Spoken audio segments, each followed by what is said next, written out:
Shooting ஸ்பாட்டில் அவருக்கு எத்தனை பேர் இருக்காங்கன்னு தெரியாது. அவர் பேட்டர்ன் எப்படின்னா அவர் கதை வச்சிருக்க மாட்டார். அவர் ஒரு துண்டு பேப்பரில் எழுதி வச்சு மணிவண்ணன் சார் டயலாக்லாம் எழுத மாட்டார். ஸ்பாட்டில் அவருக்கு டயலாக் வரும். எந்த டாபிக் எடுத்தாலும் பேசுவார். ரொம்ப அப்டேட்டட் இருப்பார். நானே யூஸ் பண்ணல வாட்ஸ்அப் அந்த டைமில். அவர் வாட்ஸ்அப் வச்சுட்டு வாங்கிடுவார். என்ன பண்ணுறீங்க அப்படின்னா வாட்ஸ்அப்னு ஒன்று வந்துருக்கு, அதில் மெசேஜ் பண்ணிட்டு இருக்கேன். வாங்க தலைவர் வாங்க, நீங்கள் இல்லைங்க என்ன எடுக்கதான் தெரியாது. வந்து இப்படி வைப்பாரு. அவங்களுக்கும் தெரியாது, ஆர்டிஸ்ட்டுக்கு என்ன எடுக்க போகிறான்னு தெரியாது. அது மேலே வந்து சீமானன் வந்து என்ன டயலாக் நிற்கிறோங்கடா, ஒன்றும் டயலாக்கே கொடுக்க மேலே நிப்பாடிப்பீங்கன்றாரு. வந்தால் சொல்ல மாட்டோமா இருங்க அப்படின்னு சொல்லிட்டு வந்தால் சொல்ல மாட்டோமா மேலே ஏறிங்க வந்தால் சொல்ல மாட்டேன். அந்த ஒரு ஹாலில் வந்து 3 ஆஃபீஸாக மாற்றிருப்பார். இந்த பக்கம் ஒரு ஃப்ரேம் வைப்பார், இந்த பக்கம் ஒரு ஃப்ரேம் வைப்பார். ராமன் அப்படிதான். ராமனோட நீங்கள் ரொம்ப பழகினீங்கன்னா உங்கள்கிட்ட ஒரு அழகான புக்கை கொடுத்து படிச்சுட்டாங்க. அது மாதிரி ராம் அண்ட் யுவன் சங்கர் ராஜா இந்த 2 காம்போ வந்து அவருடைய பாடலில் யுவன் 2 பேரும் சேர்ந்தாங்கன்னா அது அந்த காம்போ வந்து தான். குறைந்த விலை நிறைந்த தரம், தங்கள் தேவைகள் அனைத்தும் ஒரே இடத்தில். ஜெயச்சந்திரன் முதல் படம் ப்ரொடியூசரா நீங்க ஒர்க் பண்ணது மணிவண்ணன் அவர்களோட இயக்குனர்ல இருந்தது. ஏன்னா ஒரு சில கூட இருந்து ஒர்க் பண்ணவங்ககிட்ட இந்த விஷயங்கள் கேட்டால் எனக்கு பர்சனலாக வந்து ரொம்ப சாட்டிஸ்ஃபை ஆகும். அதுல மணிவண்ணன் சார் பற்றி சத்யராஜ் சார் இன்டர்வியூ பண்ணும்போது அவ்வளோ விஷயங்கள் சொல்லியிருக்காரு. நீங்கள் என்கிட்ட கேட்குறீங்க, ஒரு இதே இந்த கோ டைரக்டர்லையோ இன்னொரு ப்ரொடியூசரை போய் கேட்டு பாருங்க மணிவண்ணனை பற்றி, அவங்க சொல்லுவாங்க பாருங்க அப்படின்னு நிறைய விஷயங்கள் சொல்லியிருக்காரு. ஐ திங்க் இது அமைஞ்சிக்கிச்சு நினைக்கிறேன் சார். ஐ திங்க் பார்த்துட்டு இருக்கும்போது நாகராஜ சோழன் மேமொழியை வந்து நீங்கள் ப்ரொடியூஸ் பண்ணி ஃபர்ஸ்ட் படம் நினைக்கிறேன் சார். ப்ரொடியூசராக சார் ஃபர்ஸ்ட் படம். ஸோ அவரோட ட்ராவல் பண்ணது என்ன சார்? அவர் ஒரு லெஜெண்ட். அவர் ஆக்சுவலாக அவர் வந்து ஒரு குழந்தை மாதிரி. அவர் எப்படின்னா வந்து என்னன்னு தெரியல, என் பழகின டைரக்டர் புறாமல் எல்லாமே அந்த மாதிரி கேட்டகரி தான். மணிவண்ணன் சார்ட்டையும் போனீங்கன்னா ஷூட்டிங் ஸ்பாட்டில் அவருக்கு எத்தனை பேர் இருக்காங்கன்னு தெரியாது. அவர் பேட்டர்ன் எப்படின்னா அவர் கதை வச்சிருக்க மாட்டார். அவர் ஒரு துண்டு பேப்பரில் எழுதி வச்சு மணிவண்ணன் சார் கதை வந்து அவர் ஒரு துண்டு பேப்பரில் எழுதி வச்சிருப்பாரு. இன்னைக்கு யார் இருக்காங்க ஆர்டிஸ்ட் இருக்காங்க, இந்த சீனை பூரா அப்படியே எடுப்போம்னு வருது. டைலாக்லாம் எழுத மாட்டார். ஸ்பாட்டில் அவருக்கு டைலாக் வரும், அப்படியே சொல்லுவார், எடுப்பார். அவருக்கு வந்து சீன்ஸ் இல்லாதனால வந்து ஸ்பாட்டில் வந்து நமக்கு வந்து ஒரு நாளைக்கு 250 பேர் 300 பேர் இருப்பாங்க அங்கே செலவாகும். மற்றபடி அவருக்கு வந்து ஒரு இன்டென்ஷனாக இந்த ப்ரொடியூசருக்கு வந்து நம்ம செலவழித்து விடணும்னா அவருக்கு அந்த மாதிரி இன்டென்ட்லாம் இருக்காது. ஓகே, ரொம்ப நல்ல மனுஷன். 10 காசுக்கு ஆசைப்பட மாட்டார். ஏன்னா கம்யூனிஸ்ட்வாதி அவர். ரொம்ப கம்யூனிஸ்டத்தை இது பண்ணுறவர். ரொம்ப இதாக இருப்பார். எந்த டாபிக் எடுத்தாலும் பேசுவார். ரொம்ப அப்டேட்டடாக இருப்பார். அவருக்கு கூட நான் ட்ராவல் பண்ணுற காலத்தில் தான் இந்த வாட்ஸ்அப் வருது அப்புறம் இன்ட்ரடியூஸ். நானே யூஸ் பண்ணல வாட்ஸ்அப் அந்த டைமில். அவர் வாட்ஸ்அப் வச்சுட்டு வாங்கிடுவார். என்ன பண்ணுறீங்க அப்படின்னா வாட்ஸ்அப்னு ஒன்று வந்துருக்கு, அதில் மெசேஜ் பண்ணிட்டு இருக்கேன். ரொம்ப அப்டேட்டாக இருப்பார். தன்னை இளமையாக்கிக்கணுன்றதுக்காக ரொம்ப மெனக்கெடுவாப்புல. நிறைய புக்ஸ் படிப்பார். அவர்கிட்ட உட்காந்துருக்கிறது வந்து எந்த சப்ஜெக்ட் எடுத்தாலும் பேசுவார். ஓகே, பெரிய அறிவாளி. டயலாக் சொல்கிறதா இருக்கட்டும் எல்லாமே வந்து சாண்டியாக சொல்லுவார். ஒரு சிக்கல் அவர்கிட்ட இருக்க சிக்கல் என்னென்னா அவருக்கும் வந்து ப்ரொடக்ஷன் கண்ட்ரோல் தெரியாது. ஆக்சுவலி கிரியேட்டர் அவ்வளோ. ஓகே, எனக்கு வந்து நான் கேட்க யாராக இருக்கு, இப்போ நீங்கள் யாரோ சத்யராஜ் இருக்காங்க, அவங்க வாங்க தலைவர் வாங்க, நீங்கள் இல்லைங்க என்ன எடுக்கதான் தெரியாது. வந்து இப்படி வைப்பாரு. அவங்களுக்கும் தெரியாது, ஆர்டிஸ்ட்டுக்கு என்ன எடுக்க போகிறான்னு தெரியாது. தலைவர் நீங்கள் பேசுங்க, அதுதான் அவரோட ஸ்டைலு. தலைவர் நீங்கள் பேசுங்க, நீங்கள் நீ கவுண்ட் அப்படின்னு என்ன டைலாக்னே தெரியாது. ஒரு டைம்லாம் சீமானனா வந்து ஒரு மலை உச்சியில் ஏற்றி நிப்பாட்டிட்டு நான் ஒகேனக்கல்ல. ஆமாம், மேலே வெயில் சரியான வெயில், மலை உச்சியில் நிற்கிறாரு வெயில். அது மேலே வந்து சீமானன் வந்து என்ன டைலாக் நீ சொல்லுங்கடா, ஒன்றும் டைலாக்கே கொடுக்க மேலே நிப்பாட்டிட்டீங்கன்றாரு. இவர் கீழே நின்று தம்மடிச்சுருக்காண்ணா. அப்பா டைலாக் கேட்குறாரு என்ன அப்படின்னா, வந்தால் சொல்ல மாட்டோமா இருங்க அப்படின்னு. வந்தால் சொல்ல மாட்டோமா மேலே ஏறிங்க, வந்தால் சொல்ல மாட்டேன். அப்புறம் ஒரு தம்மா போட்டு திரும்ப வந்தால் வந்துட்டு கடவுள் வெளியிடா அப்படின்னாரு பக்கத்தில் வருவேன். அப்புறம் அவன் கூட அப்படி எழுதுனா அந்த பையன் தம்பி எழுதி அதுக்கப்புறம் டைலாக் சொல்லுவான். அந்த மாதிரி அவர். ஓகே, அவர்கிட்ட நான் பிரமிச்சிருக்கிறது வந்து சீட்டிங் பண்ணுறதுல இந்த ரூமை கொடுத்தீங்கன்னு வச்சுங்களேன், இந்த ரூமில் 10 ஃப்ரேம் வைப்பார். ஒரு சிஎம் செட்டப் ஒன்று வைப்பார், ஒரு ஆஃபீஸ் செட்டப் ஒன்று வைப்பார். அந்த மாதிரி ஃப்ரேம் பண்ணுறதுலாம் நான் உலகத்தில் நான் எடுத்து கொடுத்தது ஒரு ரெசார்ட் தான் எடுத்து கொடுத்தேன். சரி, அதுலேயே அந்த ரெசார்ட்லேயே சிஎம் வீடு இருக்கும், சிஎம் கான்ஃபரன்ஸ் இருக்கும், சிஎம் ஆஃபீஸ் இருக்கும், எல்லாம் ஒரே வீட்டில் சிஎம் ஆஃபீஸ் இருக்கும், எல்லாமே எடுத்துருப்பாரு. அதெல்லாம் வந்து நம்ம வேறு யார்ட்டையும் பார்க்கவே முடியாது. அது பாரதிராஜா பாட்டிலேருந்து வந்த பற்றைகள். அதுகெல்லாம் அவங்கெல்லாம் வந்து அந்த மேக்கிங்லாம் வந்து அங்கே நாங்கள் பாலக்காடில் எடுத்த ஒரு சீனை வந்து இங்கே வந்து நம்ம சைதாப்பேட்டில் வந்து இது நம்ம பல்லாவரத்தில் சைதாஜோராஜாமனோட ப்ரைவேட் பாரஸ் ஒன்று இருக்குது, அங்கே வச்சு மேட்ச் பண்ணார். எனக்கு பயங்கர ஆச்சரியம்.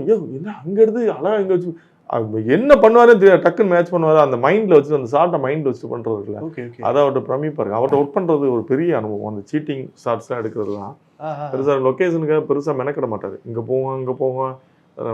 ஒரு ரெசார்ட் எடுத்து அந்த ரெசார்ட்டுக்குள்ளே ஃபுல் படத்தை முடிச்சாரு.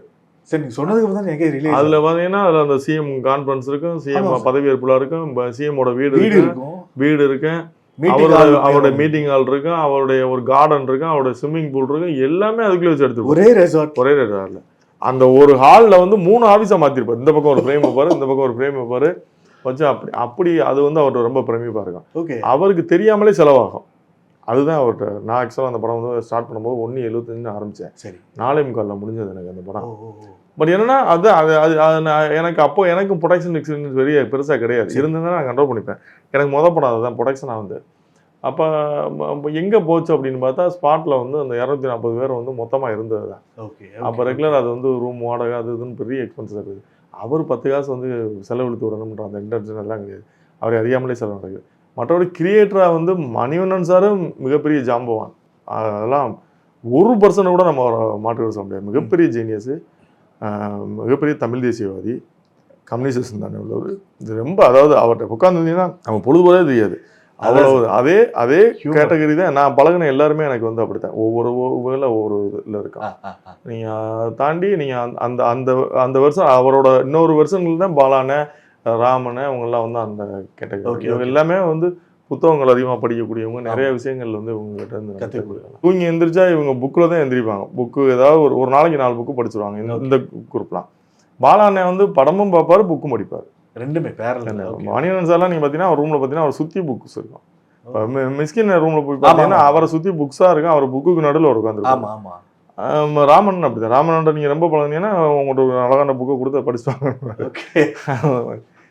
ஒவ்வொருத்தர் ஒரு ஓகே சார், ஒவ்வொருத்தர் சொல்கிறீங்க இல்லையா. இப்போ ராம் சார் ஆப்வியஸாக ஒரு கிரியேட்டராக வந்து அவரோட படங்கள் ஒன்றா ஒரு எதிர்பார்ப்பு ஆப்வியஸாக இருக்கும். ராம் ஓகே நம்பி போகலாம் அப்படிங்கிற மாதிரி. ஆனால் ஆப்வியஸாக அவரோட படைப்புகளும் அப்படி தான் இருந்திருக்கு.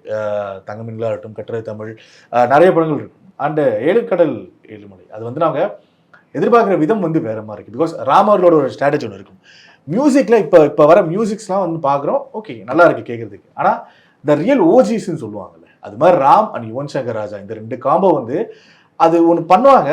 ஆனால் அந்த ஃபீல்லையே இருக்கும். இப்போ கட்டுரை தமிழ் ஃபீல் தான் இப்போ இந்த 7 கடல் கேட்கும் போதே அந்த ஃபீல் வந்து ஆட்டோமேட்டிக்காக வருது. ராமன்கிட்ட வந்து நீங்கள் ஈஸியாக டியூன் கொடுத்து நீங்கள் அப்ரூவ் வாங்க முடியாது. அவர் வந்து திரும்ப டியூனில் சாட்டிஸ்ஃபை ஆக மாட்டார். சரி, ஆர்ஆரில் உட்காருவார். ரெக்கார்டிங்கில் சாங் ரெக்கார்டிங்கில் சிங்கர்ஸ் வந்தாங்கன்னா கூடவே இருந்து இது பண்ணுவார். ஃபுல்லாக ஒரு மியூசிக் டைரக்டரும் ஒரு நல்ல டைரக்டரும் சேரும்போதே நல்ல பாட்டு வரும். மியூசிக் சென்ஸ் உள்ள ஒரு டைரக்டர் உட்காந்தாங்கன்னா தான் அந்த மியூசிக் டைரக்டர் வந்து நல்ல பாட்டு வாங்க முடியும். Okay okay. அந்த மாதிரி ஒரு கேட்டகரி ராமும் சாங்கில் வந்து ரொம்ப கான்சன்ட்ரேட் பண்ணுவார். ஆர்ஆர்லேயே நம்ம இது பண்ணுவார். நல்ல மியூசிக் சென்ஸ் அவருக்கு. அது மியூசிக் தெரியுமான்னு கேட்டால் அது எனக்கு தெரியாது. பட் ஆனால் வந்து இந்த டியூன் நல்லா இருக்கு நல்லா இல்லைன்னு கரெக்டாக ஜட்ஜ் பண்ணி பிடிக்கக்கூடிய அது கரெக்டாக பிடிச்சது. அவருடைய பாடலில் இவனு 2 பேரும் சேர்ந்தாங்கன்னா அது அந்த அந்த அந்த காம்போ வந்து ஹிட்டு தான். இல்லை நான் கேட்க வந்ததும் அது ஒன்று இருக்குது. பட் இன்னொன்று என்னன்னா ஒரு கிரியேட்டரை பார்த்தீங்கன்னா ஒரு 3 வருஷம் 4 வருஷம் ஒரு டைம் அவராக டைம் எடுக்கிறாரா இல்லை நேச்சுரலாக? ஆக்சுவலாக நாங்கள் ஸ்டார்ட் பண்ணும்போதே நாங்கள் வந்து சொல்லும் போதே அவர்கிட்ட வந்து சொல்லும் போதே 6 மாதத்தில் முடிச்சிடும்னா இந்த ப்ராஜெக்ட். அதுக்கப்புறம் டிலே ஆகாது. 6 மாதத்தில் முடிச்சிடும். ஸ்டார்ட் பண்ண எங்களுக்கு 3 வருஷம் ஆக போகுது நினைக்கிறேன். 2.5 3 இயர்ஸ் ஆக போகுது. பட் என்னென்னா அது ப்ராக்டிக்கல் சிக்கல் அவர்கிட்ட நிறையா வருதுப்பா. அந்த கதையை அவர் எடுக்கும்போது வந்து அது அவ்வளோ சிக்கலான கதைன்னு அவர் வந்து எல்லாம் பிளான் பண்ணி தான் பண்ணது. அப்புறம் அது போஸ்ட் ப்ரொடக்ஷனில் வந்து வேலை அதிகமாகிடுச்சு. சிஜியில் வந்து ரொம்ப நாள் எடுத்துருச்சு. ஒரு ட்ரெயினில் நடக்கிற சம்பவம் தான். அதுக்கான சிஜி ஒர்க் நிறையா ஆகிடுச்சு. சிஜி ஒர்க்கை முடிச்சுட்டு வந்தால் சவுண்டில் நிறையா அவருக்கு நிறைய லேயர்ஸ் இருக்குது சவுண்டில். அப்போ அதை பூரா அதை வந்து பேலன்ஸ் பண்ணுறதுல அவருக்கு டெக்னிக்கலாக நம்மளும் பார்க்குறோம். ஸோ இது வேலை இருக்கத்தான் செய்யுது, ஒன்றும் பண்ண முடியாது. அது இயல்பாகவே நடந்துடுது. Okay okay. அண்ட் பர்சனலாக ஒரு விஷயம் சொல்லுவாங்க. ஆனால் விஹவுஸ் வந்து நான் பார்த்துருக்கேன். உங்களோட மிக மிக அவசரமும் அந்த டைமில் ரிலீஸ் ஆன டைமில் ஃபேவரட் நீங்கள் இருக்கீங்க அப்படிங்கிறதுக்காக சொல்ல ஹானஸ்டான சொல்கிறது அது ஒன்று இருக்குது. பட் உங்களோட வளர்ச்சி மாச ப்ரொடியூசராக வந்து ரொம்ப ஆர்கானிக்காக சூப்பராக இருக்குது சார். படத்துக்கு படம் ஒரு கட்டம் அடுத்தடுத்த கட்டம் போயிட்டே ஒன்று பெருசாகிட்டு இருக்கு. இப்போ மாநாடு இவ்வளோ பெரிய சக்ஸஸ் எதிர்பார்க்காத ஒரு பெரிய வெற்றி. மடங்கான் மெட்டீரியல்ஸாக எல்லாமே பயங்கரமாக இருக்குது. ஆப்வியஸாக ஒரு நல்ல பந்தயம் அடிக்கும் அப்படிங்கிற மாதிரி தோணுது. அண்ட் அடுத்தடுத்த படங்கள் வரும்போது சுரேஷ் காமாட்சி அவரோட விஹவுஸ் அப்படின்னா ஒரு எதிர்பார்ப்பு ஒன்று கிரியேட் ஆகும். இப்போ ஆப்வியஸாக இன்கேஸ் மாநாடு 2ன்னு ஒன்று அனௌன்ஸ் பண்ணுறேன்னு வச்சுக்கோங்களேன், அது ஆப்வியஸாக இன்னும் பெருசாகும். ப்ரொடக்ஷன் ஹவுஸாக அந்த ஜேர்னி பெருசாக இருக்கு, இவ்வளோ இவால்வ் ஆகிட்டே போயிட்டு இருக்குது. பர்சனலாக அது நான் என்ன நினைக்கிறேன்னா, நம்ம சரியான பாதையில் போயிட்டு இருக்கோம்னு நினைக்கிறேன். நான் எனக்கு வந்து பெருசாக நான் எதையும் எக்ஸ்பெக்ட் பண்ணிக்கிறது கிடையாது. ஓகே, நம்ம செய்ய வேண்டிய வேலையை சரியாக செய்வோம்ன்றதை மட்டும் தெரியும். நடக்கிறது அது நம்ம ஒன்றும் பண்ண முடியாது. நம்ம நல்ல படம் நினச்சி தான் எல்லா படமும் எடுப்போம். ஓடாது நமக்கு ஓடுறது நம்ம கையில் இல்லை. நம்ம செய்கிற வேலைக்கு ஆனஸ்ட்டாக நேர்மையாக ஒரு படைப்புக்கு நேர்மையாக இருப்போம். அந்த படைப்பை சுருட்டுறது இல்லை பட்ஜெட்டுக்கு இது பண்ணுறது அந்த மாதிரிலாம் இல்லாமல் நம்ம செய்கிற வேலையை தெளிவாக செய்வோம். நமக்கான வளர்ச்சி அது வரல வந்துருக்கு. கிராஜுவலாக பெருசாக நம்ம ஆசைப்பட்டும் போக வேணாம், கிராஜுவலாகவே போட்டுன்ற மாதிரி விட்டுறது.